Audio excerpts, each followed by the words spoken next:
ቤተሰቦቼ እንዴት ናችሁ? ዛሬ እንድንነጋገርበት የፈለኩት ያው ካነበብኩት ይዤላችሁ እንደምመጣው ጥሩ ምክሮችን ለኔ ጠቀመኝን እናንተም እንድትጠቀሙበት ስለማስብ ነው ማለት ነው። ለደስተኛ ህይወት 8 ህጎች አሉ። ማንኛውም ሰው ደስተኛ መሆን ይፈልጋል። በተቃራኒው ደግሞ ደስተኛ ያልሆኑ ሰዎች ደግሞ ብዙ ህይወታቸው እድሜያቸው ሲያጥር ህይወታቸው ሲበላሽ እናያለን።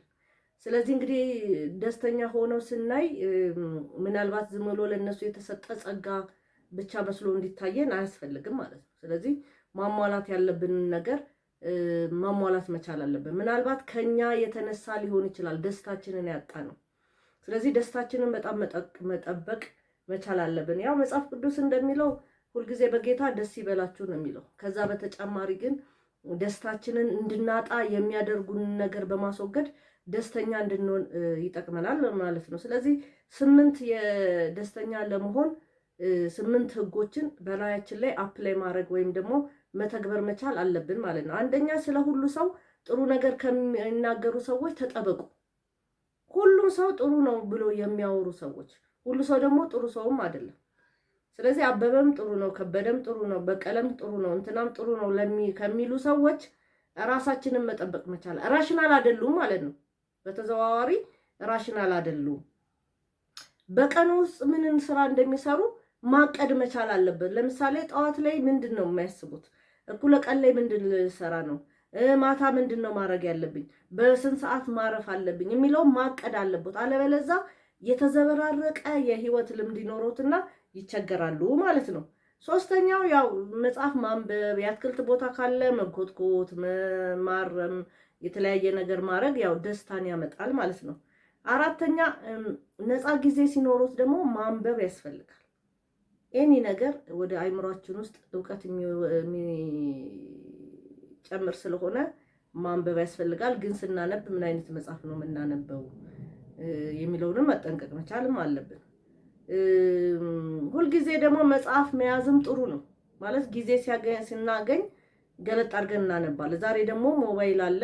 ሞባይል ላይ ግን ቲክቶክ እና ሌላ ለሰዎች ገንዘብ ማግኛ ምክንያት መሆን ሳይሆን የሚገባል እኛ ደግሞ የምናነበው። ለምሳሌ ቲክቶክ ላይ ለምሳሌ በህይወታችን አንድ ነገር የሚጨምርን ነገር የሚያቀርቡትን ሰዎች መመልከት በህይወታችን ውስጥ ጥሩ ነው ማለት ነው። ሌላው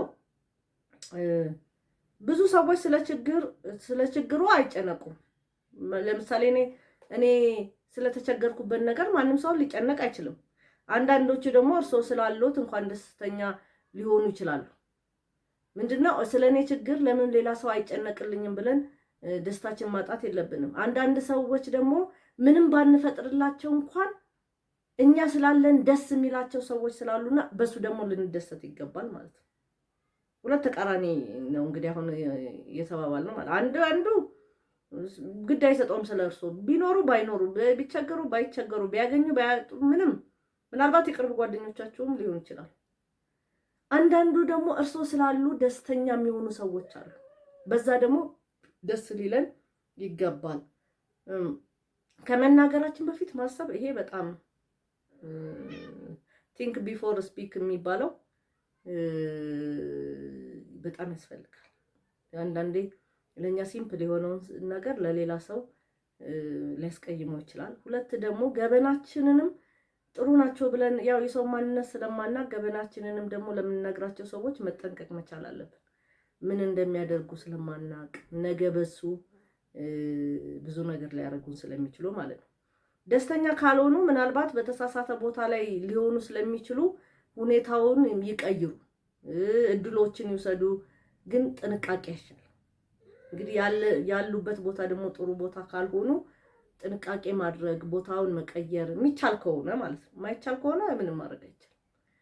ስራዎት ምናልባት ዛሬ ላይ እርሶ የሚፈልጉት ላይሆን ይችላል። ስለዚህ ያሉትን ነገር መውደድ ግዴታ ነው፣ የሚፈልጉት ነገር እስኪመጣ ማለት ነው።